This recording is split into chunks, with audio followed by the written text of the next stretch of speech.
Hello and welcome. It is 1 o'clock on May 1st. It's May Day. And today on May Day, we are here to have a great conversation around remote learning support.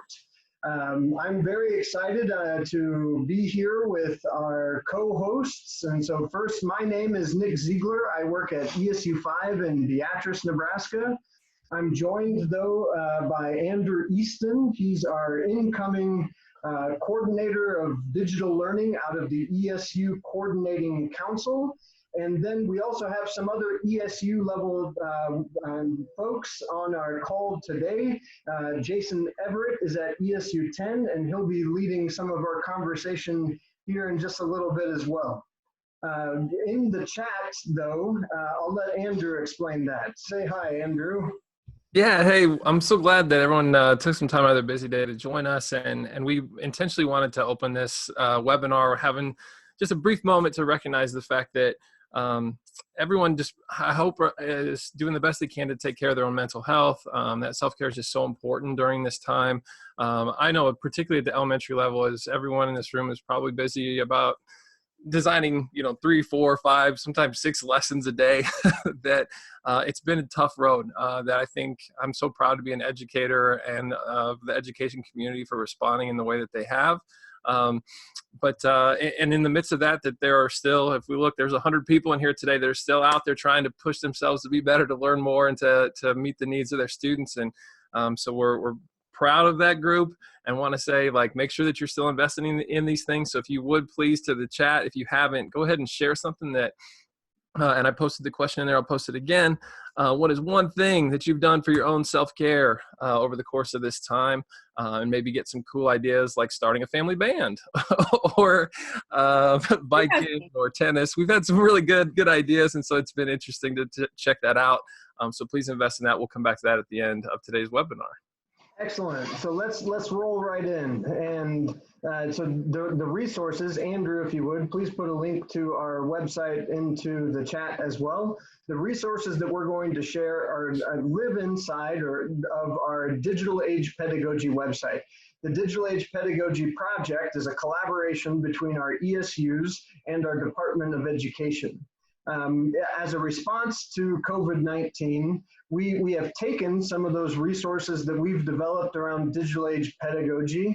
How can we do that in your normal classroom? And we've thought through that now, how might we organize our remote learning classrooms?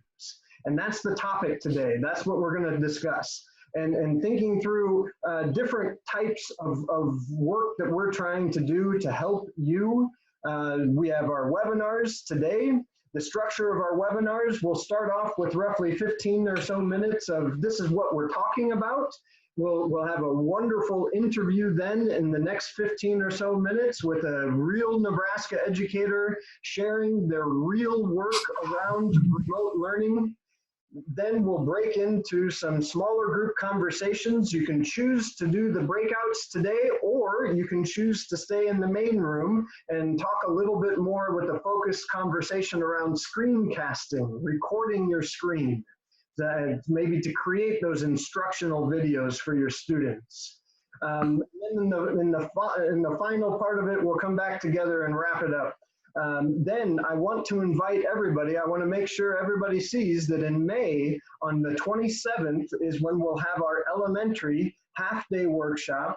And the real goal at that workshop is that you walk away having created a remote learning plan. So it would be another opportunity to really dive deeper into the content that we're going to look at today. Finally, though, want to mention that on June 15th and 16th is the Future Ready Conference. And this will be wonderful. That conference is focused on helping our districts to think about, plan through that potential that remote learning is going to bleed into our next academic year, either in pockets or potentially statewide. So all of these opportunities are open and free to all Nebraska educators. We might even let in some folks from Iowa. We'll see about that though. only say that because there's a gal from Iowa online right now. So wonderful. Let's look at our remote learning support. Our Department of Education has issued a continuity of learning plan that they asked all of our districts to submit. And in that plan, they identify two different options, two different ways to think about emergency remote learning. One is around educational opportunities, and the second is around enrichment opportunities. I'd like to share with you a little bit more about what we're talking about when we say educational opportunities. And while we're right here, I strongly recommend for all of our elementary friends here that you check out this webinar. This one will go deeper for 30 minutes into the resources available on the website. Today, we'll in 15 minutes kind of scratch the surface of some of the supports that are offered. But this is a great webinar to look at later on. So wonderful. When we talk about educational opportunities, really, these look and feel similar to what we're doing inside of a classroom in normal times. And so what do we mean by that? And I think we should all take a moment to breathe. Take a deep breath. Remember that we are great teachers. You are a great teacher. What I'm going to say right now is going to feel good because it's not news to you. It's not news that good education looks like identifying that essential learning objective. After we know what we're going to learn, we communicate that to our students. We need some sort of instruction around that essential learning objective. When we have instruction, we want to engage kids in a process activity, something where the students are going to interact with that new information. That might be a graphic organizer, that might be a discussion with a partner, but they're thinking about that new information, that objective. After we're done with that instruction and process component, that we engage in some practice. In a math classroom, that might be doing those worksheets. In an English classroom, it might be reading a text and then beginning to apply what that objective might be. Maybe it's making connections between characters in the story and myself. And finally, we want to talk about that product. How are kids showing what they know? That's that deeper level, and we're talking about depths of knowledge, that deeper level application. So when we're looking at our page here under the remote learning supports, when you're planning for an educational opportunity, we think through these similar ideas.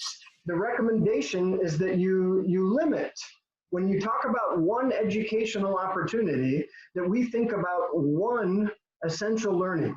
So we're organizing those remote learning plans around those objectives. So here's the link to this document. It helps you think through what is the learning goal, what is that, so quick self-assessment, turning that learning goal into a student-friendly sentence. I can make connections between myself and characters in a novel, maybe. And then it helps you identify what is the instruction. It's really super important when we think about instruction that we, in an educational opportunity, we're still identifying what is the reading, the video, maybe the online teacher interaction that students are going to access that talks to that learning objective. Again, that process is just that quick check for understanding, following that instruction or that input, and then the practice and the product. Now this table is organized in both online tasks and offline tasks, but maybe in your context, you don't need to think through both the online context and the offline, but maybe you do. Maybe you do have a pocket of kids that don't have access to the online components. And so we do need to put together the paper and be able to send that back and forth to our kiddos. Let's glance a little bit more down here. I'm super pumped to share out, I just put this live on the website, Here are some exemplary remote learning plans created by some Nebraska educators. And you can filter this by content area as well as grade range. So if I, for example, want to look at a grade 3 through 6, so here are 9 different plans that are grades 3 through 6. When you open those up, so for example, counting coins, right? So here's every one of them, you'll see this, every one of them has a direct link that you can then open it up in a Google slide. So just to illustrate this just a little bit further, your essential learning goal is that you're going to count some coins. That quick self-assessment, I can do this. You have access to the video. This is the instruction, and your process activity is the worksheet and check your answers. This is a critical piece of that process activity, is that you have some immediate feedback on how well you're doing. Now you're going to drive on. Here's that practice. You'll go into iExcel. That's a great tool for those specific skills-based practice. And finally, you'll complete a Seesaw activity and upload it, and that'll be your product. So that's one example of how an educational opportunity might look. We'll look at this in a little bit more depth in just a moment, but I'd like to bring in Jason Everett at ESU 10 to talk a little bit more about enrichment opportunities. Welcome, Jason. Hello. Glad you guys could all make it. I'm gonna go ahead and share one of my screens here. See if you can get into it. So the other side of the education side of it is enrichment. And so I wanted to talk just a little bit about the enrichment opportunities that we put up on the website, but also some things that you might not have thought about or want to do, but just haven't done it yet. So again, check out the enrichment things that are here. But some of the things that I did want to show you is a lot of times we focus on asynchronous activities, those things where people can't be there at that particular time. But like this is a synchronous activity, and so we can engage. I can call people out like, hey, John Osgood, how you doing? Haven't seen you in a while. And so there's real personal interaction between that. And so I just wanted to point out a few of those things that are going on right here in Nebraska if you haven't seen them already. So the first one I wanted to show was been working with Omaha Performing Arts. And so they have different activities that they're doing, like Wednesday warm-ups with Aaron Darrell. He's a dance instructor, and so you can see him up there in the middle, the different things that they're doing, jazz academies, and so just lots of cool things that are happening right here in Nebraska. And so I encourage you to check out the Omaha Performing Arts digital learning site, and we'll make sure that these links are available. Also, the State Nebraska or University of Nebraska State Museum at Morrill Hall has activities, and they just do a great job all around. They do tons of virtual field trips, and they're just stepping up their game by doing even more for those students at home. So check those out. And let's see, the other one, this is actually kind of what got me thinking of it. And the first one that I was introduced to, my wife has been sharing this with her first graders. It's just the digital learning at home with the Durham Museum and the different activities that they have. And they're doing something every day, as you can see here. And so it's really cool to get on and check those out. And some of the other things that I don't necessarily have links for, but I wanted to share with you. One of them is the, we had a teacher just invite their lunch ladies into the Zoom classroom, because their elementary kids get a chance to see them all the time.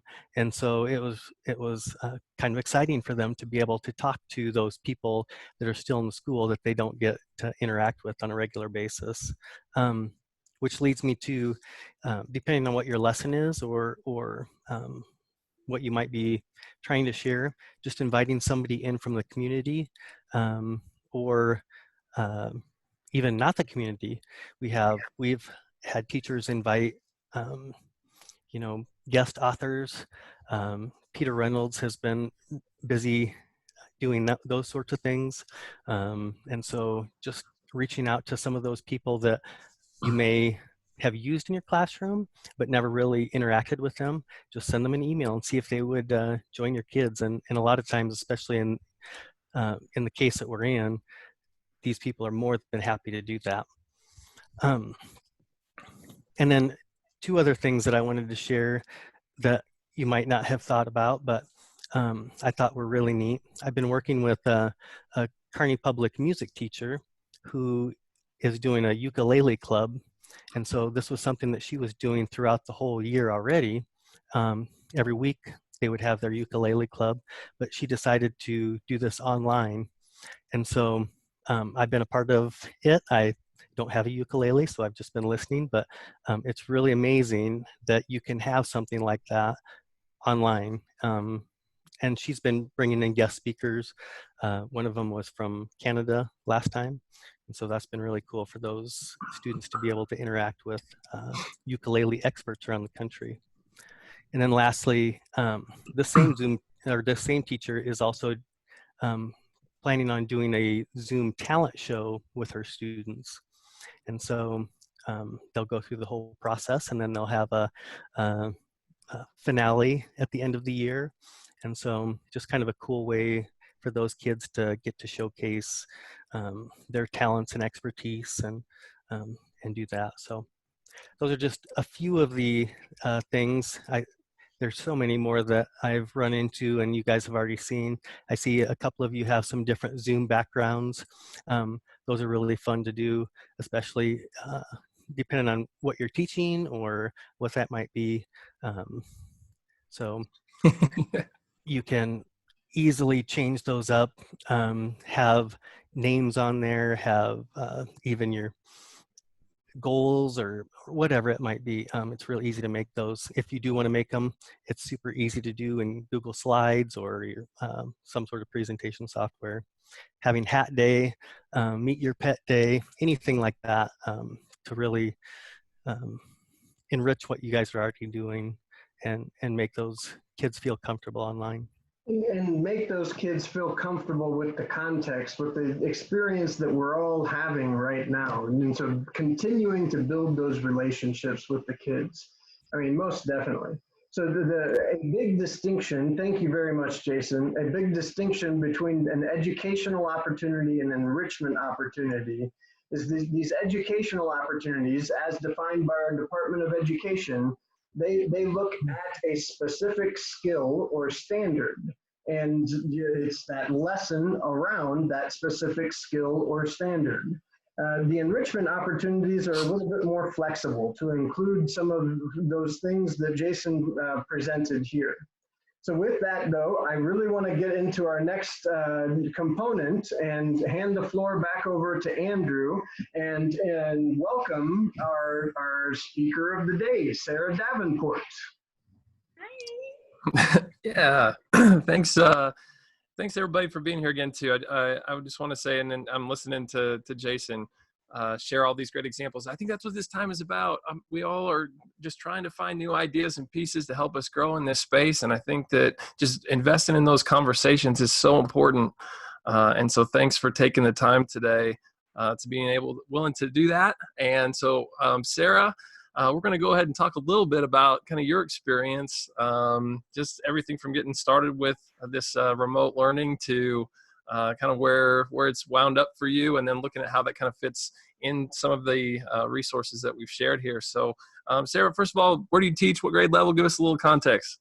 Yes, I'm Sarah. I have been teaching at Rockbrook Elementary with the Westside District. This is my 10th year. Pretty excited about that. I have two little kids. I actually have a third grader myself that is in my teaching partners class, which has been a great way to kind of see what works and what doesn't, because I'll try something and then I'm like, honey, let's come see if it works on your side kind of deal, right? And then I have a 4-year-old that does keep me very, very busy, and a wonderful husband. So that's a little bit about me. So yeah. Sorry. Oh, I was going to say, Sarah, yeah, go ahead and kind of talk about the process then to acclimating to this space. I know it certainly was one for everybody that was, I don't know, a challenging move to figure out how to facilitate learning online. Yeah, I mean, wow, like I am not a homebody. I love working. I love my kids, but I'm in teaching because I love other people's kids too, and I want to teach them. So working at home is kind of difficult for me with this online. I love learning new technology, but for me, the biggest difficult part was also finding space in the household where to do it.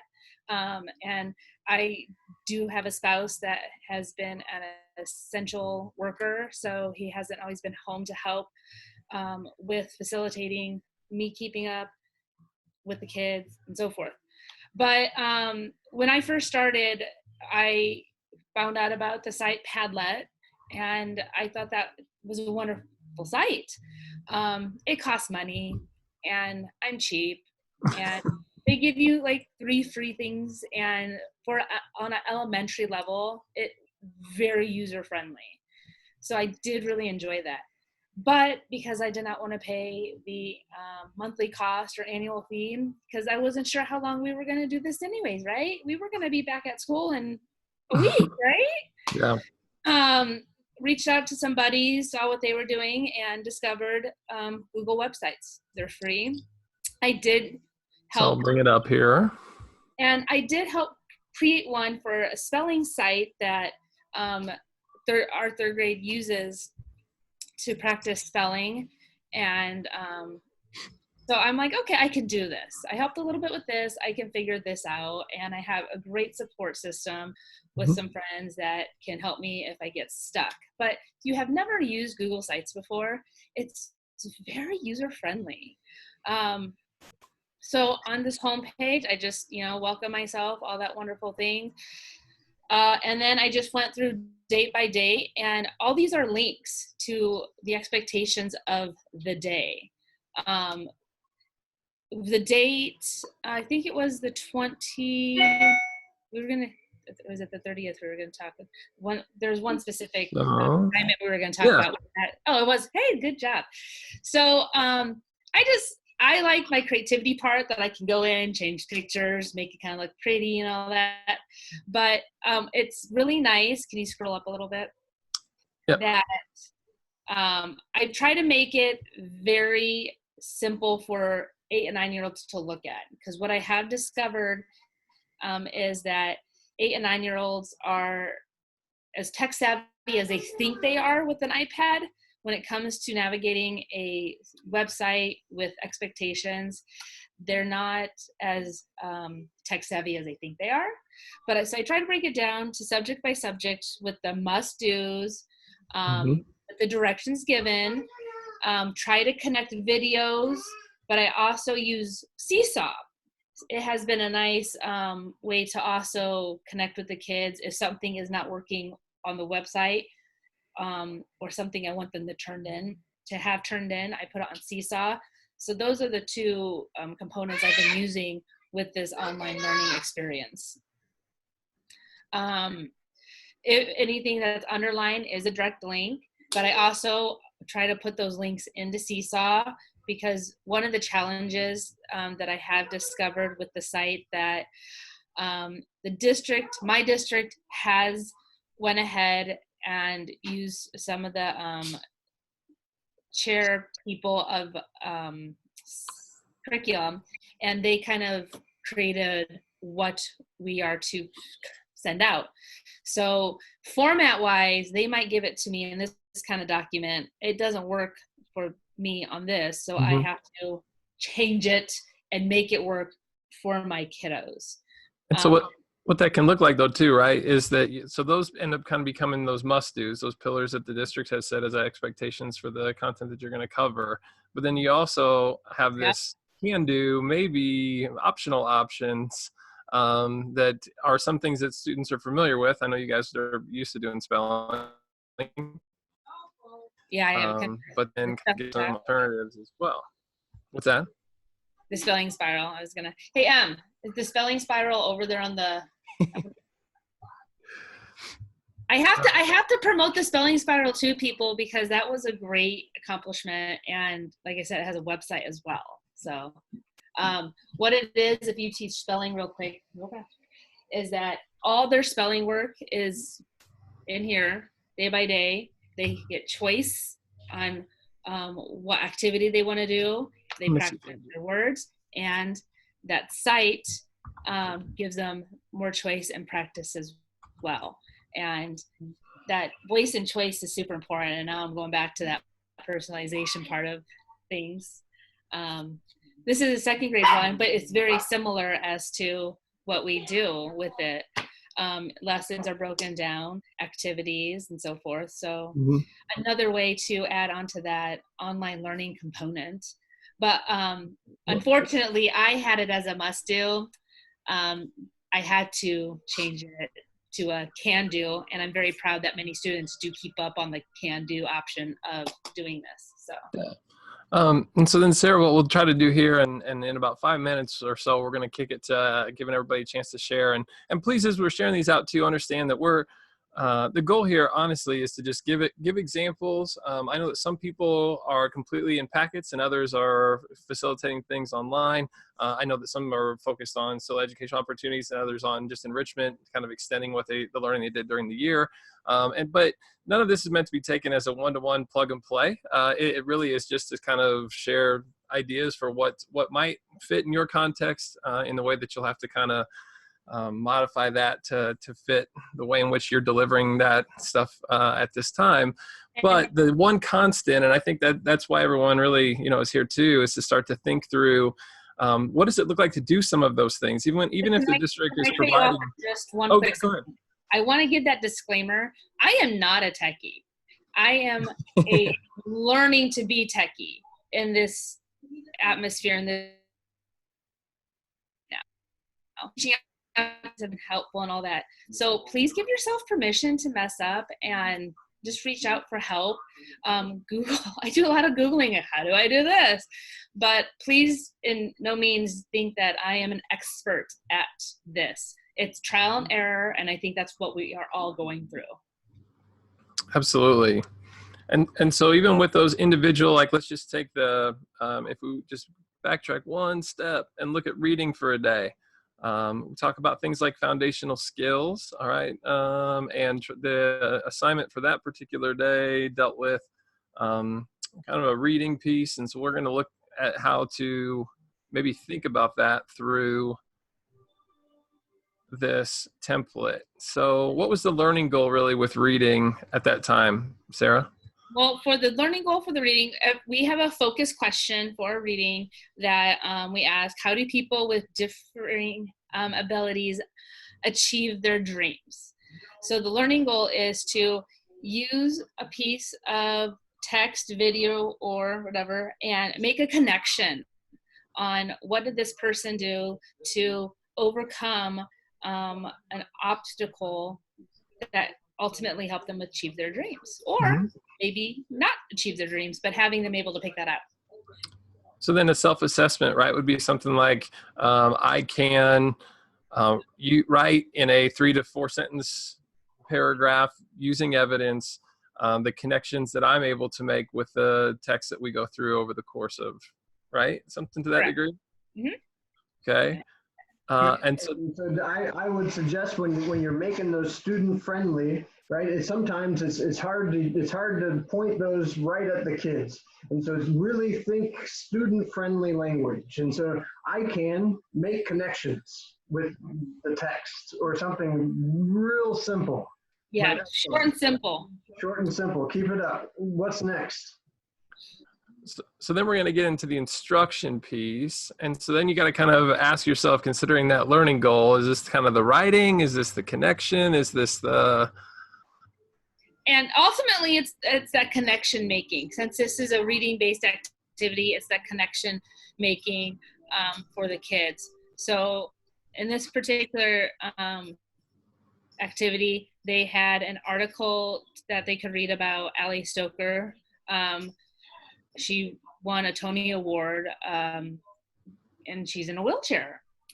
And who would think that someone could, win such a great award having a disability like that? And so the instruction was to listen or read, gave them a choice of the article, and they did just complete a little comprehension quiz at the end, just to kind of get them thinking through the article. Key points. Mm-hmm. Yeah. And then they were to go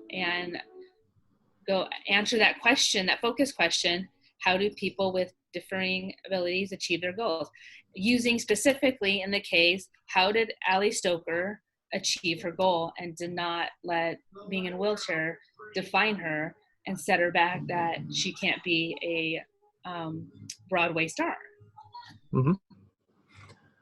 And in the midst of what you're sharing there, I certainly hear kind of the process being that we're going to take a quiz, and help me out, Nick, as I'm going through this too, as being something that is us saying, hey, this is the process of you digesting this information that you've gleaned from the resources. The practice would be the opportunity really to write that on a daily basis. And I know by the end of the week, there's kind of a polished piece that even asks you to make connections across different texts. And so maybe that practice is ongoing until Friday, when you get to this bigger piece that asks you to be able to do that with an extra little nuance to it. And the focus question is the week long. We do not change that focus question. We just give different opportunities to make that connection every day with a new article or a new video. But it's the same focus question. So as you said, by the end of the week, they can hopefully bring all that together, make that connection to write a potentially big, longer piece with multiple pieces of evidence. But the daily goal is 3 to 4 sentences for practice, using the evidence given to give us that writing piece. Mm-hmm. And something that I think we're going to explore here in our breakouts, which is about time to transition to, would be the idea of how do we maybe use things like Screencastify or just a screencast in general to create pieces that hopefully will help us to facilitate that instructional piece, which in this case, might be something along the lines of modeling, that process and getting the opportunity to watch the teacher that I do, before you kind of get to the we do, which is really kind of ongoing over the week, and then you do in a more summative sense with that product at the end. And we were fortunate because we started this at the beginning of the year when we were in school, in actual classroom, that the kids did understand the process. So starting straight on I think, online kind of basis would be kind of tricky, and those videos and things like that would definitely be a lot more beneficial. And that's why we're going to talk about it coming up in our next segment here. So I'm going to throw things back. First of all, thank you so much, Sarah, for that. I'm going to throw things to Nick and kind of get set up for that next part of the segment today. Awesome. Thank you. And Sarah, that was wonderful. Thank you for allowing us a glimpse into what you're doing in your classroom. All right. I appreciate it. Yes. And just a little bit, you will have the opportunity to either engage in some smaller group conversations or stay in this room and have a more focused conversation around screencasting.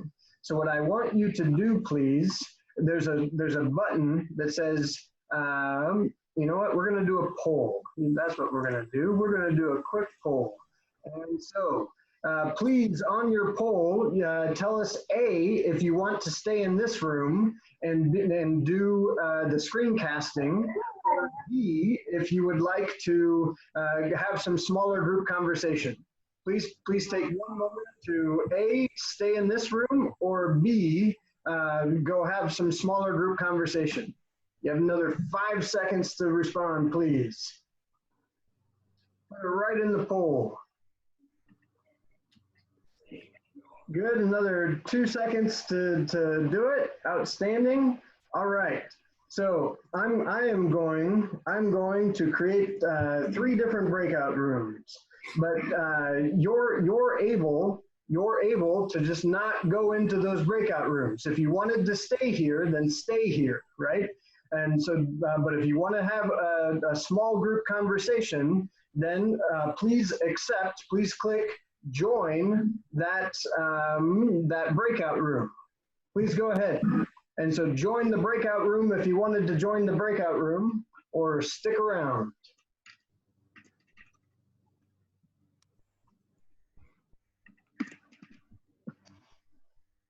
All right.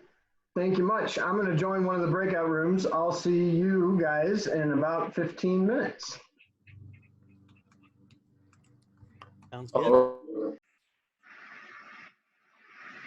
Hi guys. Hello. This is the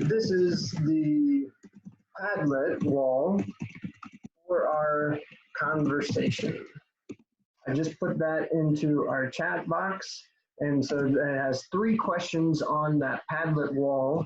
It starts off with, what is one or more takeaway from today's first half? Okay, start there. I'll come back to you in just a little bit. Okay. Molly, are you there too? Can you hear me, Tina? Yeah. Good. Molly, you're there? Yeah, Nick, but I'm on a phone call, so I'll join here just a sec. Outstanding. So that means, Tina, you're in charge. Okay, so unmute yourself. The questions are on that Padlet wall, and it's right there. Padlet wall for our conversation. So open up that Padlet wall. The first question is, what's one takeaway from our presentation just a little bit ago? I'll be back. Sometimes that can be directions. And so if you're finding that your students are having trouble kind of navigating certain pages or using certain apps. It's very easy to use. It's a free app unless you get, I think you can get into more. You can buy and purchase more to do with it. The kids, I've been using it for several years now, and the kids already know how to get on if I'm gone. As well. I'm gonna, before I kind of get to the resources, throw it to Jason real quick to see if there's anything to kind of round that out. That rolling around, you know, it's like that doesn't work. You got to have the adult that needs to stay in there and say, sit down and participate. Okay, I totally get you there, because I have a preschooler myself, and they did a Zoom meeting, and I was getting annoyed because I'm telling my preschooler, sit. This is what they're doing. Stay, you know, and he just wants to show off in front of his friends. And I'm watching everyone else, and they're, like you said, leaving the room, doing this. And I'm like, yeah. So I think you are just in a really tricky situation. And do you think it'd be possible for you to just try to politely put out there, it's really helpful when you stay with your preschooler? Have you tried that? Yeah, I do that, and then we've gone to where we just Zoom once a week, and then we do the packets. And I think we need, moving forward, I think these parents need to understand the whole expectation of everyone. And I think that maybe is across the board.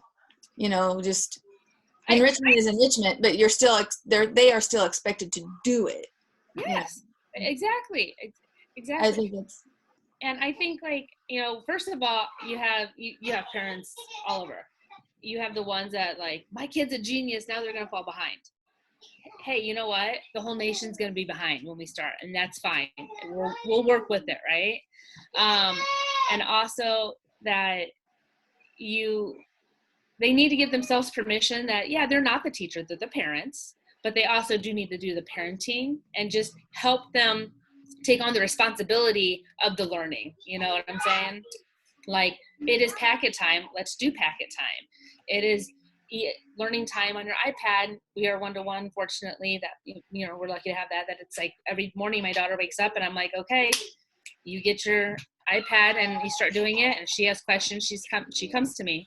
And for my preschooler, we set aside a little bit of time to practice some things as well. But it is not, there's no perfect answer to get 100% participation and to have and force people to do the work that needs to be done, but yet they'll come to us later as teachers and why is my kid, like this, And Yeah, that's hard. That's very hard.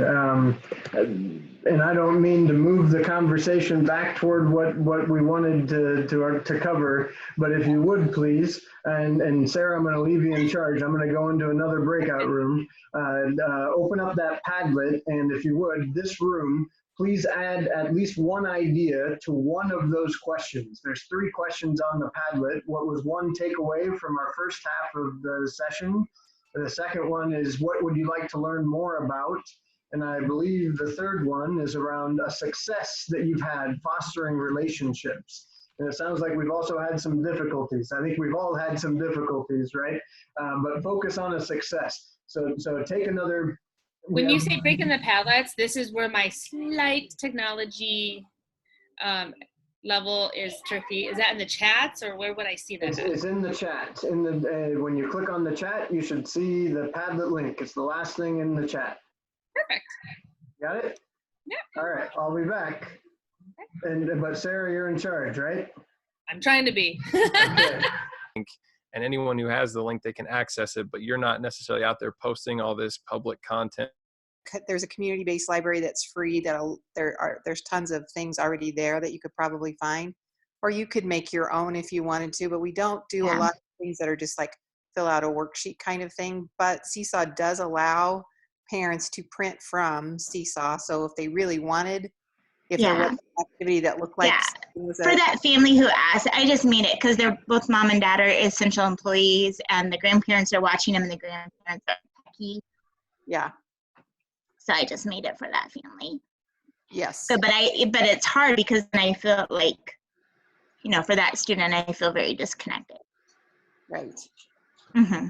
It's worked well for us so far, but I think my dog.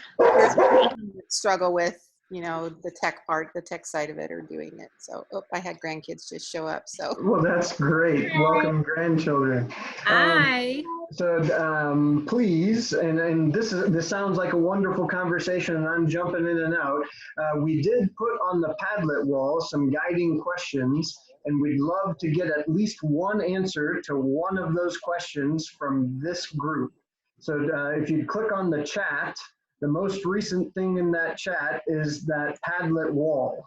And so the 3 questions on there is, what's one takeaway or more from the first half of our session? And what's one thing you'd like to learn more about? Maybe it is Seesaw, maybe it is Google Sites, maybe it is something completely different.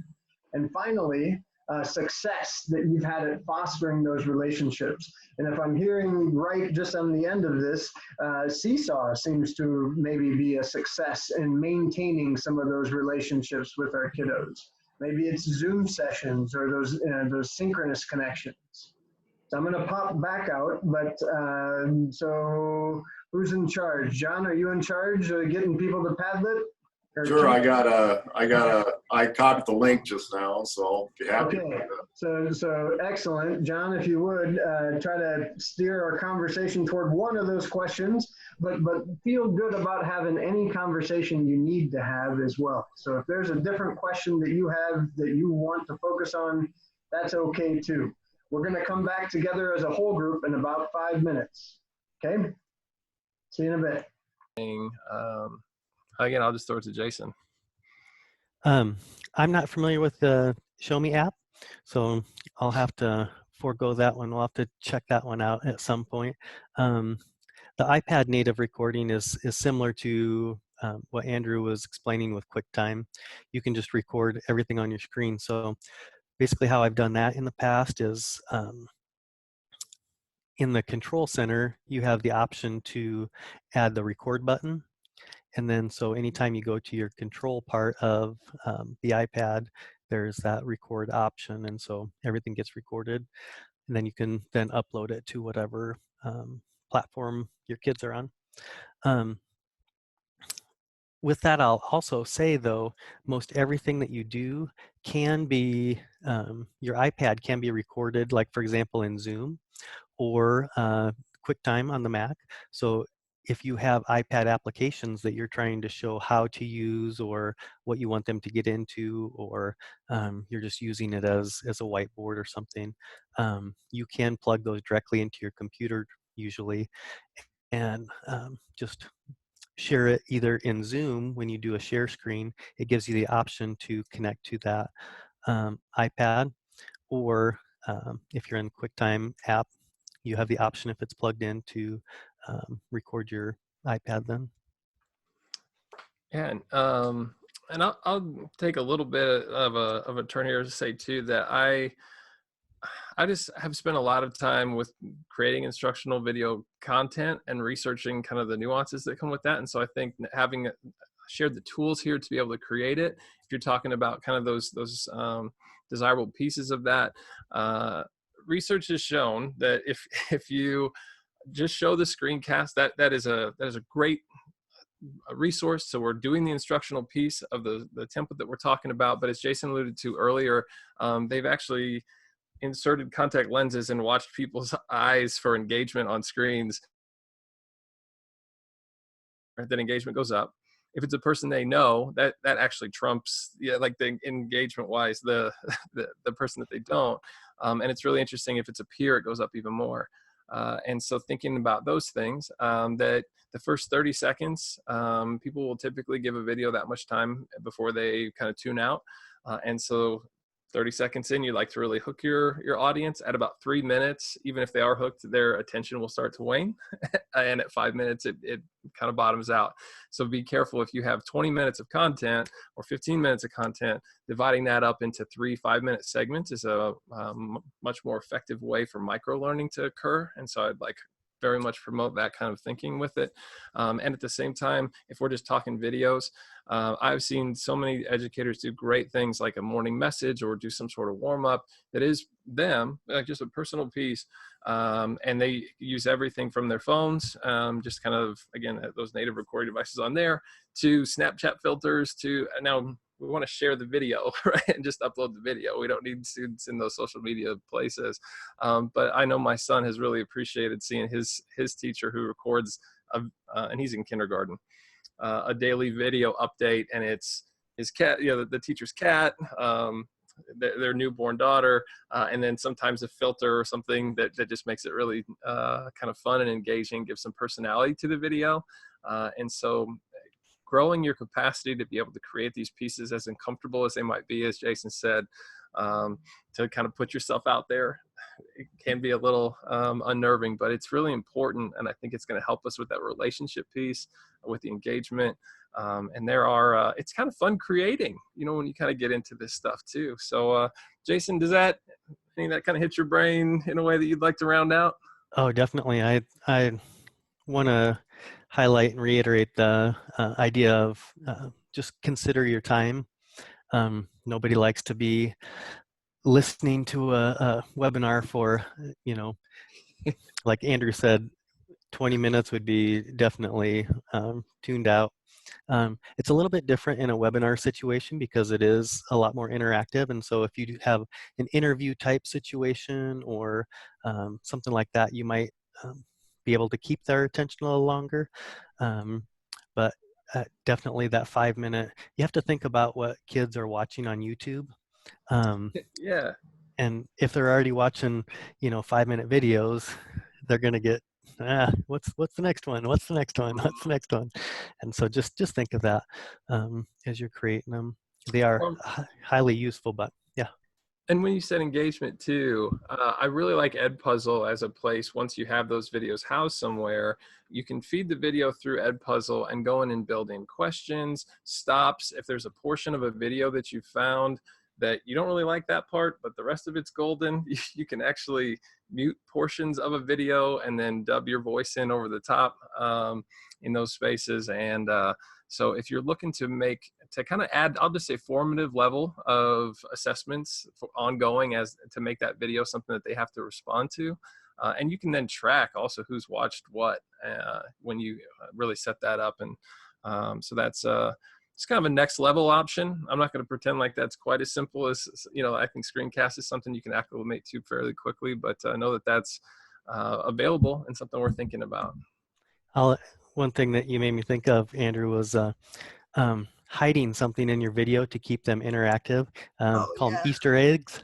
Yeah, and so every video you might show your dog somewhere in there. It just is a little hidden treat, and so it kind of keeps them looking for that, and it keeps them at least in your video so that they are listening for something that you either say or have or are showing them or something like that. So just think about Easter eggs. Those are fun. That'd be really great to sort of just plant something each of the first 4 days of the week and then ask on Friday, hey, what was it that you think all these things, what story did they collectively tell if you were tuning in and watching closely? So Nick, welcome back to the room. Yes, and welcome back to all of our participants as well. I'd like to thank everyone who joined today. Real quick recap of some of the things that were going on in our breakout rooms. We're all in the same boat, right? We're all experiencing this together. It's great to have an opportunity to hear from what others are doing, and we want this to be a place where we can do that, most definitely. We had some ideas around what we might want to learn some more about. There's been some good successes at fostering those relationships, and so Seesaw, the Flipgrid, some Zoom, and particularly those smaller group Zoom sessions as well. Maybe instead of trying to hold a Zoom session with 25 kiddos, you try to hold a Zoom session with half of your class, or maybe a third of your class. Maybe you're even purposeful about how you're organizing that, and if you're including some instruction, maybe you meet with that bottom third, that middle third, and that upper third potentially to allow you to better differentiate that message. But excellent conversations happening in our breakouts. I want to thank again everybody. Today was one of our Friday webinars for our elementary. We plan to do this again this coming week. We'll have a new featured speaker. Sarah Davenport was wonderful today. Thank you so much for sharing. I very much truly am honored and appreciate you guys asked me. I don't know if I was helpful, but it was totally fun and a learning experience for me in so many different ways. And Jason, Everett, I do have to ask real quick because I think I missed. How did you get that amazing thing behind you? Like, what is that? So inside, go ahead, Jason, jump in.